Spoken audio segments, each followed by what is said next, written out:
کہ ان اسکیمرز نے مختلف اکاؤنٹس میں ٹرانسفر کر دیا ایک رات میں 100 ٹرانزیکشنز کی, کیونکہ ظاہر ہے آپ I don't know there is a limit کہ آپ کتنی ٹرانزیکشن کر سکتے ہیں آن لائن, تو انہوں نے ایک ہی رات میں 100 ٹرانزیکشن کر کے یہ 85 لاکھ روپے مختلف اکاؤنٹس میں ٹرانسفر کیے ہیں. آپ سوچیں, اور آپ صرف چھوٹی سی غفلت, ذرا سی غفلت, ذرا تھوڑی سی دیر کے لیے اگر آپ کیئرلیس ہوئے, آپ نے 2-3 جگہ اپنے بایو میٹرک لگا دیا, تو بس آپ سوچیں کہ یہ صرف, اور ہوتا کیا ہے کہ صرف پیسوں کو بچانے کے لیے, 300-400 روپے بچانے کے لیے مفت سموں کے پیچھے ہم اس لالچ کے اندر مفت سمیں نکلوائی جا رہی ہیں. اور دیکھیں لوگوں کے ذہن میں سوال ہوگا کہ جی اکثر جب اس طرح غیر معمولی ایکٹیویٹی ہوتی ہے تو بینک الرٹ ہو جاتا ہے, لیکن بینک آپ کو کہاں رابطہ کرے گا؟ آپ کے نمبر پہ. بینک آپ کو کہاں ایس ایم ایس کرے گا؟ آپ کے نمبر پہ. تو یہ کتنی ڈیڑھ ہوشیاری یہاں پہ کی گئی. چلیں بات کر لیتے ہیں. سابق additional director general FIA cyber crime Ammar Jafri ہمارے ساتھ ہیں.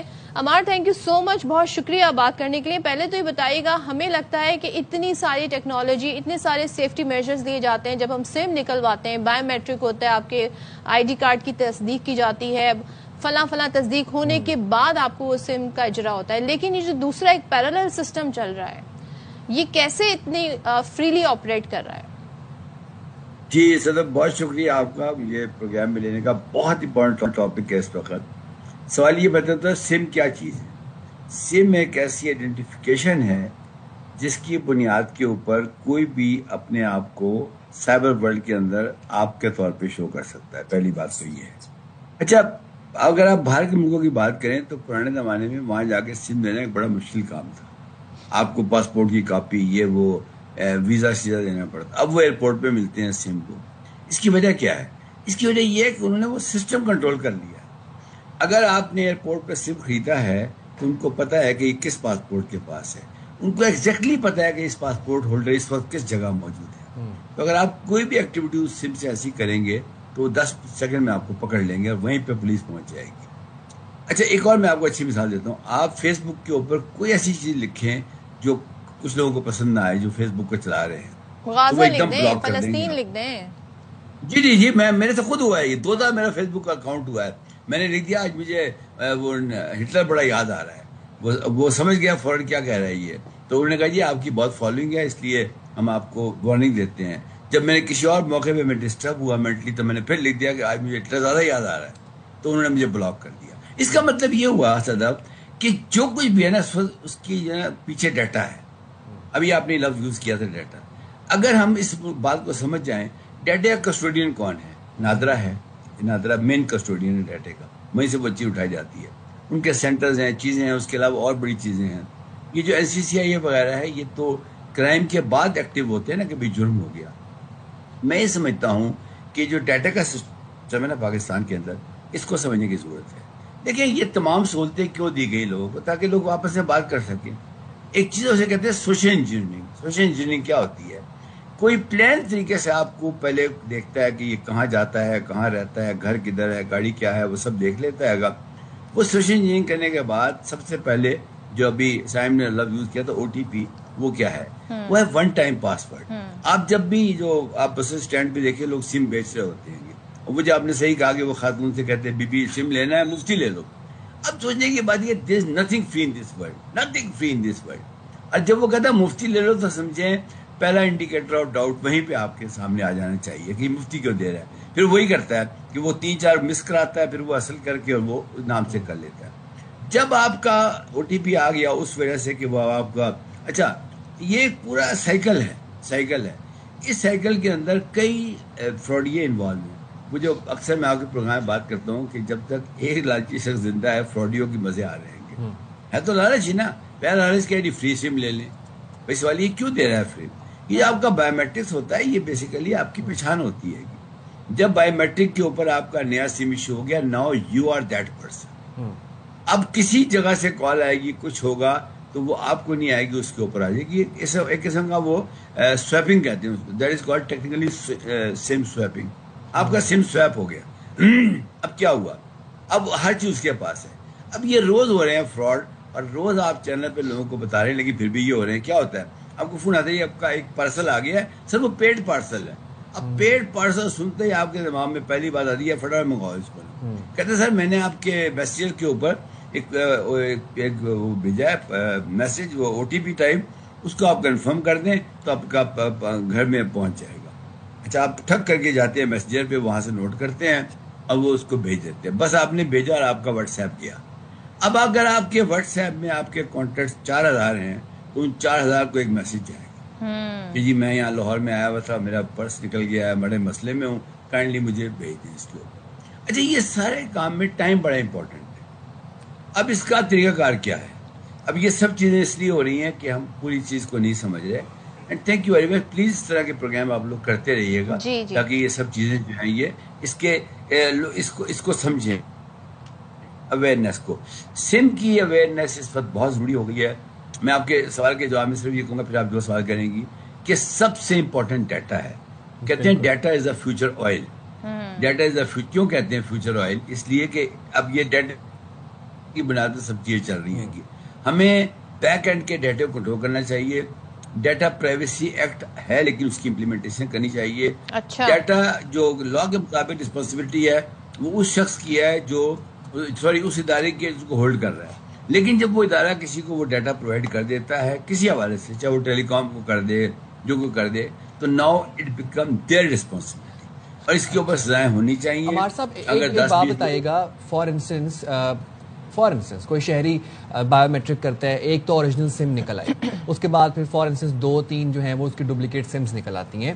اب جب یہ اسکیمرز ان ڈپلیکیٹ سمز میں سے کسی سم کو ایکٹیویٹ کرنا چاہتے ہیں تو عموماً ویریفیکیشن کوسچنز ہوتے ہیں, اور ایک عام سوال یہ بھی ہوتا ہے اس میں کہ اپنی والدہ کا نام بتایا جائے تاکہ وہ سم کو ایکٹیو کیا جا سکے. تو اس ویریفیکیشن پروسیس کو کیسے یہ کریک کرتے ہیں؟ اچھا وہ جو میں نے گزارش کی نا سوشل انجینئر نے, وہ یہی ہے کہ وہ والدہ کا نام پتا ہوتا ہے ان کو آپ کی. جب وہ کال کرتے ہیں نا تو وہ اتنے کانفیڈنس سے, آپ کو پتہ ہے جتنے فراڈی ہیں ایک ہال میں چھوٹے کمرے میں بیٹھے ہوتے ہیں, کہتا ہے وہ کہتے ہیں جی میں نہیں کہتا, آپ مجھے لینڈ لائن سے فون کریں. یقین کریں 3 منٹ بعد لینڈ لائن سے فون آ جاتا ہے. آپ دیکھتے ہیں لینڈ لائن سے آ گیا, آپ کہتے ہیں بس ٹھیک ہے. دیکھیں وہ ان لوگوں کو کال کرتے ہیں جو ایک دم پینکی ہو جاتے ہیں. فار ایگزامپل آپ کو کال آئے گی کہ جی کل آپ فلاں سینٹروس کی مال میں گئے تھے, وہاں آپ نے گاڑی کا کوپن لیا تھا, وہ کیا پارکنگ ٹکٹ لیا تھا, اس پہ ایک ڈرا تھی تو آپ کا انعام نکل آیا. اب آپ گئے تھے وہاں پہ, وہ ان کو کیسے پتہ چلا؟ وہ آپ نے فیس بک پہ پکچر ڈالی ہے کہ میں سینٹروس گیا تھا, وہاں سے پتہ چلا. اس کے بعد انہوں نے آپ کو کال کی اور آپ کو اس نے جو ہی کہا کہ آپ کا 5 لاکھ کا انعام نکل آیا, تو آپ نے کہا بالکل ٹھیک بات ہوگی. لیکن عمار صاحب ایک چیز بتائیں نا, اگر سم ڈپلیکیٹ نکلوا لی, 1 نکلوا لی, 2 جتنے بھی نکلوا لی, تو وہ اسے ایکٹیویٹ کیسے کرواتے ہیں؟ اس کے لیے تو آپ کو باقاعدہ کال کرنی پڑتی ہے, وہی بات ویریفیکیشن نہیں تو آپ کو جانا پڑتا ہے کسٹمر سروس سینٹر. بالکل ایسے, اب بالکل آپ نے صحیح فرمایا. ہوتا کیا ہے, انہوں نے آلٹرنیٹیولی کوئی 80 وہ ایلی بائی کہتے ہیں, جھوٹ بولتے ہیں, جہاں پہ جانا ہوتا ہے کہ یہ بیمار ہوں, یہ ہے, وہ کہتے ہیں چلو بھائی اب یہ وہاں کا مسئلہ ہے. میں نے کہا نا اس میں کئی لوگ انوالو ہیں, کہتے ہیں چلو یہ آدمی بیمار ہے, بزرگ ہے, ریٹائرڈ ہے, چلو اس کو کر دیتے ہیں. اچھا یہ والدہ کا نام کیا ہے جی, آخری ٹرانزیکشن کیا گئی تھی. اب یہ انہوں نے سوشل انجینئرنگ سے ڈیٹا بالکل تیار رکھا ہوتا ہے. میں نے کہا نا یہ 3-4 ادارے ہیں, جب تک یہ اب دیکھیں یہ مطلب ہے یہ جو آپ کے شاپنگ سینٹر ہوتے ہیں وہاں پہ ایک فرنچائز دی ہے نادرا نے, دی آفیشیل دی ہے انہوں نے فرنچائز, وہاں سے جا کے پتہ کرنے کیا فرق پڑتا ہے. ایک بندہ بیٹھا ہے, اس کو پیسے ویسے دیں, بتا دے گا آپ کو. کہنے کا مطلب یہ ہے کہ جب تک میں پچھلے یعنی کہ سمجھ لیں 24 گھنٹے کے اندر کراچی کے اندر, ابھی میں پڑھ رہا تھا کسی سورس سے کہ پتہ نہیں کتنے لاکھ سم ایشو ہو گئے. میں سمجھتا ہوں کہ ایک اور خطرہ اب آنے والا ہے, وہ بتاؤں آپ کو. اب سافٹ ویئر سمز آ گئے ہیں. فزیکل سم جو ہے نا یہ آپ کے جو اس کے ہوتے ہیں سیل فون جو لگے ہوتے ہیں, اور نکال لیں دوسرا لگا دیں. کئی فون میں 2 سمز بھی ہوتے ہیں کہ اب سافٹ ویئر سمز آ گئے ہیں, وہاں تو مزے آ جائیں گے. نہیں تو مجھے پتا ہے کہ میرے نام سے کوئی سم یوز کر رہا ہے, ای سم بھی یوز کر رہا ہے, سافٹ ویئر سم جس کی بات کر رہے ہیں, ہاؤ وڈ آئی نو؟ مجھے کیسے پتا چلے گا؟ اور اگر مجھے پتا چلے گا تو پھر میں نے کرنا کیا ہے؟ جی پہلے بتا دوں آپ نے کرنا کیا ہے. جو ابھی آپ نے نام لیا تھا NCCIA کا, national cyber crime investigation agency, ان کا complaint.nccia.gov.pk ان کا وہ ایڈریس ہے. فوراً اس پہ جائیں اور کمپلینٹ درج کرا دیں. اچھا اس کا فائدہ یہ ہوا کہ ان کے پاس اور بھی کئی سورس سے کمپلینٹ آ رہی ہیں, تو جس سورس سے آپ کا جو فون نمبر ہے وہ آئے گا تو فوراً کہیں گے اچھا اس کو اس سے لنک کر دیں کہ ان کا ہیک ہو چکا. پہلی بات تو یہ ہے. دوسری بات یہ آپ کو کیسے پتا چلے گا؟ اب یہاں پہ تھوڑی سی نا ایک اویئرنیس کی ضرورت. بی الرٹ کہتے ہیں نا کہ انٹرنیٹ کی دنیا میں بتاتے تو بی الرٹ.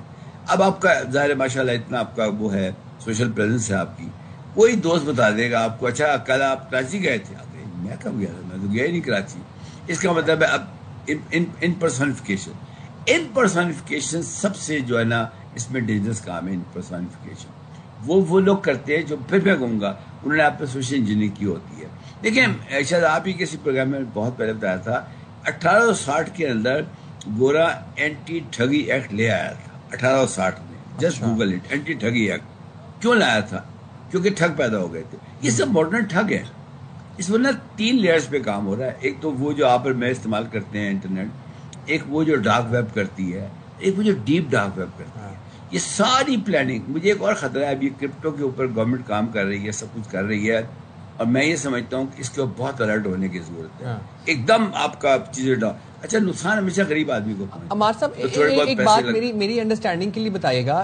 ایک تو سمز وہ ہیں جو سیلولر کمپنیز کی فرینچائزز سے مل رہی ہیں, وہ لیجیٹیمیٹ سمز ہیں. ایک سمز وہ ہیں جو بازاروں چوراہوں پر بک رہی ہیں.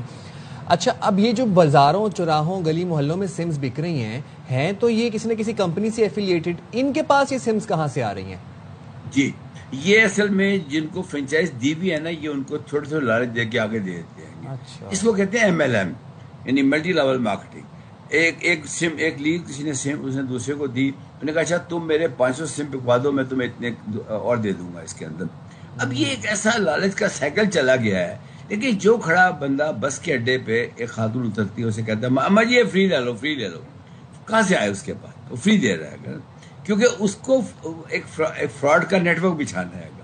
تو جو فراڈ کا نیٹ ورک ایسے ہی بچھے گا نا, تو اس میں 3 چیزیں بڑی اہم ہیں. ایک تو جو ڈیٹا ہے نا بیک اینڈ پہ سمز کا, اس کے اوپر بہت سخت کنٹرول کرنے کی ضرورت ہے. جیسا میں نے آپ کو باہر کے ملکوں کی مثال دی کہ پہلے وہ بڑی کنٹرول کرتے تھے, اب وہ نہیں دیتے تھے سم کسی کو, بڑی مشکل سے ملتی تھی باہر جب آپ لینڈ کرتے. اب آپ جا کے لے لیں کیونکہ انہوں نے ڈیٹا کنٹرول کر لیا. یہ جو ہم نے ڈیٹا پرائیویسی ہے یا جو ڈیٹا کی چیزیں ہیں نا, اس کے اوپر سزائیں تو ہیں, قوانین بھی ہیں, لوگوں کو پتہ ہی نہیں ہے. ایک اور میں آپ کے پروگرام کے ذریعے گورنمنٹ کو ایڈوائس دینا چاہوں گا کہ پلیز یہ جتنے متعلقہ ادارے ہیں جیسے NCCI ہے, نیشنل سرٹ ہے, PTA ہے, نادرا ہے, یہ سب اپنا ایک جوائنٹ آفس ضرور قائم کریں. بالکل. ان کو تو کمیونیکیشن میں 4 دن لگ جاتے ہیں ان کو آپس میں.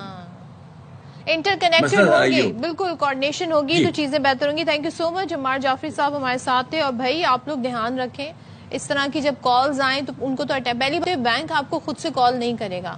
دوسرے ایک مجھے یہ سوال میرے ذہن میں ضرور ہے کہ بھائی ایک دن میں 100 ٹرانزیکشن, یہ ریڈ فلیگ ہے, بہت بڑا ریڈ فلیگ ہے. ایگزیکٹلی. تو آپ لوگوں نے کوشش یہ کرنی ہے کہ اگر آپ لوگوں نے سم نکلوانی بھی ہے تو آپ اوتھینٹک سیلولر فرینچائز سے جا کر سم نکلوائیں. دنیا میں وہی بات ہے کہ کوئی چیز بھی مفت نہیں ہے, نتھنگ از فار فری. اگر آپ 300, 400, 500 بچانے کے چکروں میں ایسے گلی محلے بازار سے جا کے کہیں سے سم نکلوائیں گے تو اس کے پھر ریپرکشنز بھی دیکھ لیں. اسی طرح کے ہوں گے. ایک شہری سے 85 لاکھ روپے ایک رات میں. اور آپ سوچیں کوئی اگر آپ کو کوئی چیز فری دے رہا ہے تو اس کا اس میں کیا فائدہ ہے؟ سب سے پہلے تو آپ کو یہ سوچنا چاہیے. تو بھائی آپ لوگوں کو آج کل کے زمانے میں زیادہ الرٹ رہنے کی ضرورت ہے, کیونکہ آپ کا جو موبائل ہے وہ اب آپ کی آئیڈینٹی بھی ہے, اور آنے والے فیوچر میں ہو سکتا ہے جی یہ آپ کی ہی اصل آپ کی ID یہی بن جائے. چلیں جی ہم ادھر سے نکلتے ہیں اور بریک کی طرف بڑھتے ہیں. چھوٹا سا بریک لیتے ہیں, واپس آتے ہیں.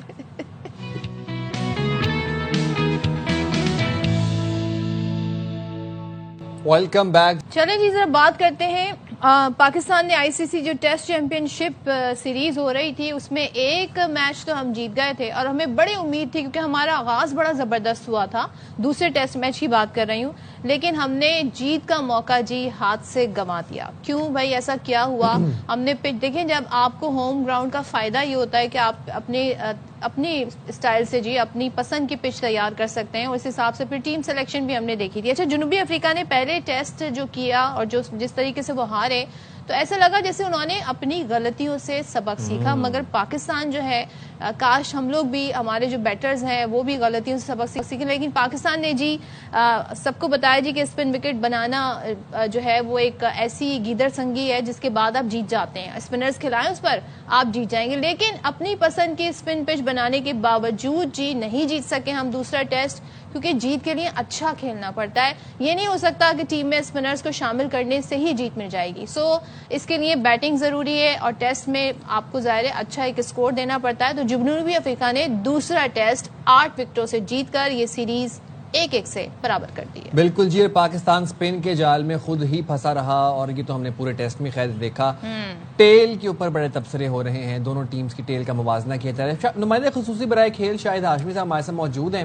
ذرا شاہد ہاشمی صاحب سے بات کرتے ہیں. شاہد صاحب بہت شکریہ, آپ نے باخبر سویرا کے لیے وقت نکالا.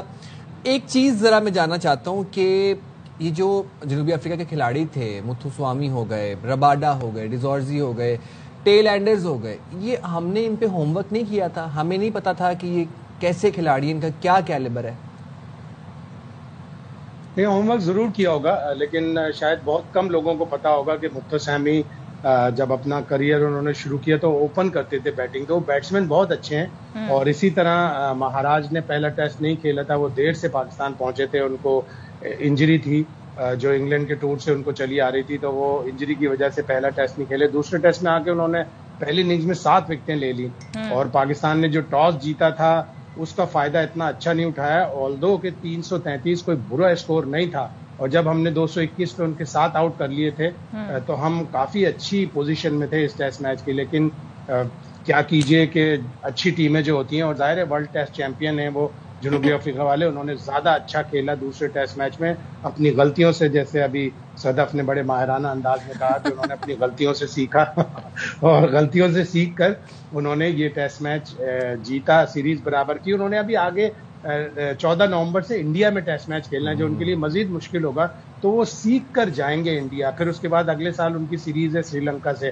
تو ایشیا میں 3 سیریز کے لیے انہوں نے الگ ہی تیاری کی تھی. وہ جنوبی افریقہ میں اسپن پچیں بنا کر تیاری کر رہے تھے اور وہ آئے اور انہوں نے پہلا ٹیسٹ ضرور ہارا, دوسرے ٹیسٹ میں بھی انہوں نے بڑے کیچز چھوڑے, لیکن اچھی ٹیموں کی یہی نشانی ہوتی ہے. کل ہمیں چیلنج لینا چاہیے تھا, لیکن حسرت رہی ان بیٹرز پر جو بن سینچری بنائے پیویلین واپس لوٹ گئے, خصوصاً بابر اعظم. سب کو ان سے امیدیں تھیں جس طرح وہ کھیل رہے تھے. شاہد صاحب, ہم بابر اعظم کو ٹیسٹ فارمیٹ کے بعد, ون ڈے کے بعد اب ہم T20 میں بھی لے آئے, لیکن وہی اسٹرائک ریٹ کا مسئلہ جس کو جو ہمارے کوچ آئے ہیں, فارنر کوچ جو ہیں, وہ اس کو ڈینائی کر رہے ہیں, کہہ رہے ہیں یہ کچھ نہیں ہوتا ہے. اب آپ یہ دیکھیں 87 بالز انہوں نے کھیلی, 50 رنز بنائے. سیم ود رضوان نے 67 بالز کھیلی, 18 رنز بنائے. باوجود اس کے کہ بابر کا انفرادی اسکور اچھا تھا.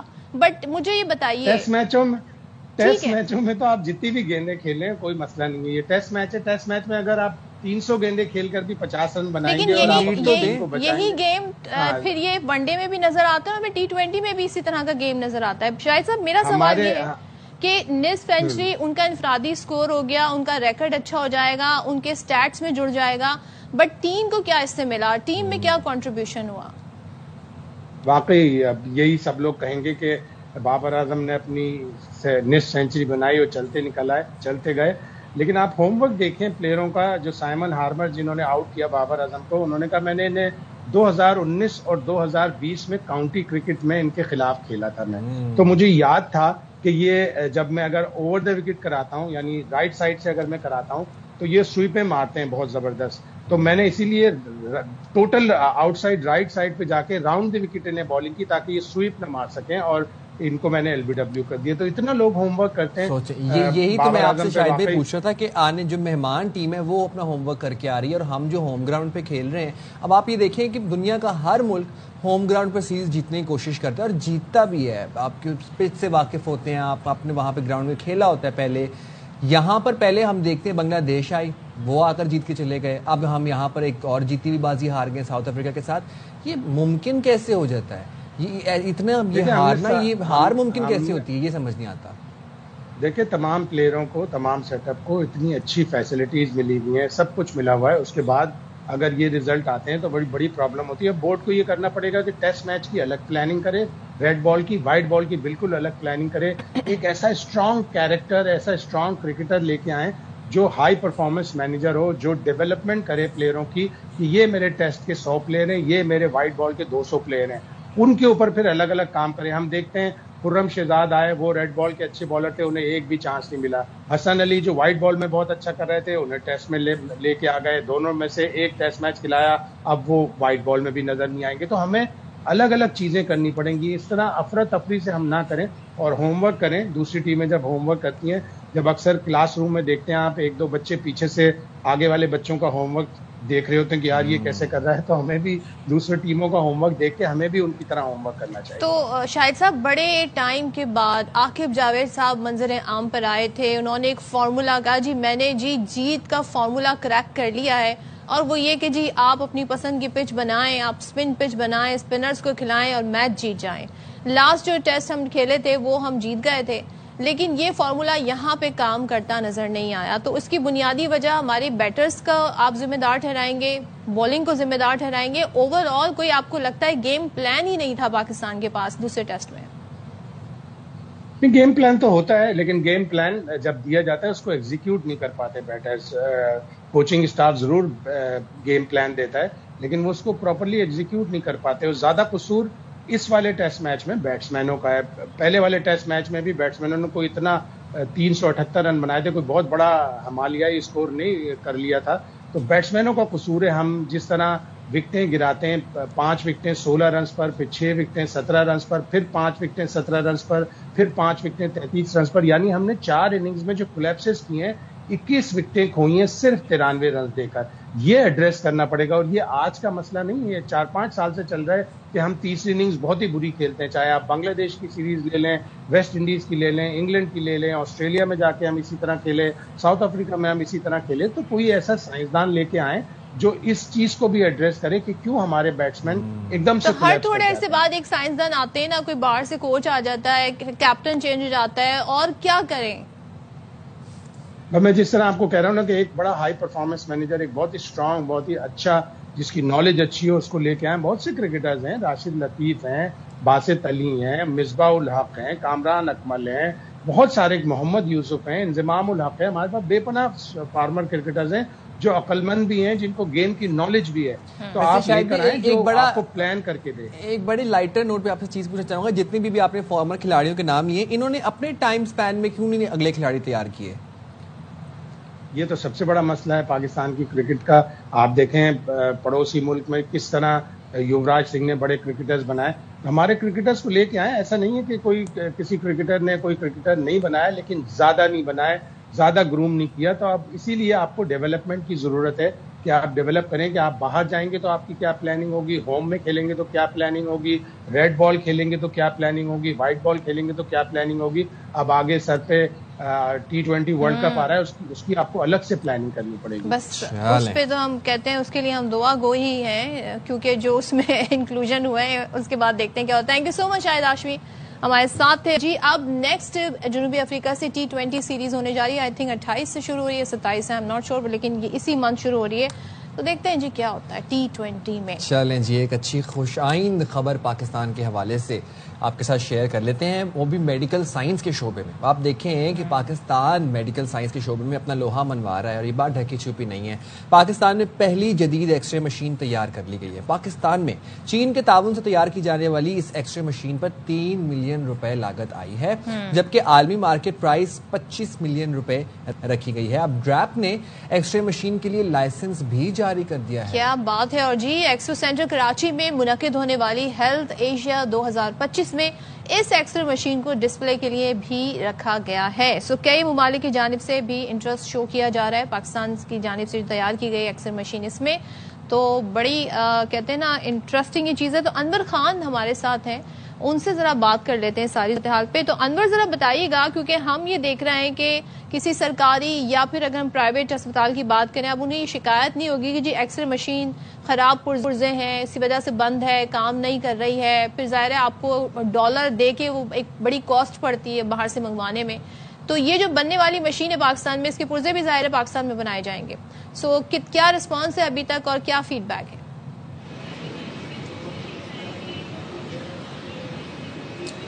جی دیکھیں, اگر ہم بات کریں گے تھوڑا سا پیچھے جائیں گے, کووڈ-19 نے پاکستان کو بہت کچھ سکھایا ہے, اور کووڈ-19 کے بعد سے ان تمام طرح صورتحال کے اوپر کوشش کی گئی پاکستان کے اندر کہ ہم ویکسین بھی بنائیں, ساتھ ساتھ ہم وینٹیلیٹر بنانے میں کامیاب ہو گئے. یہ دوسری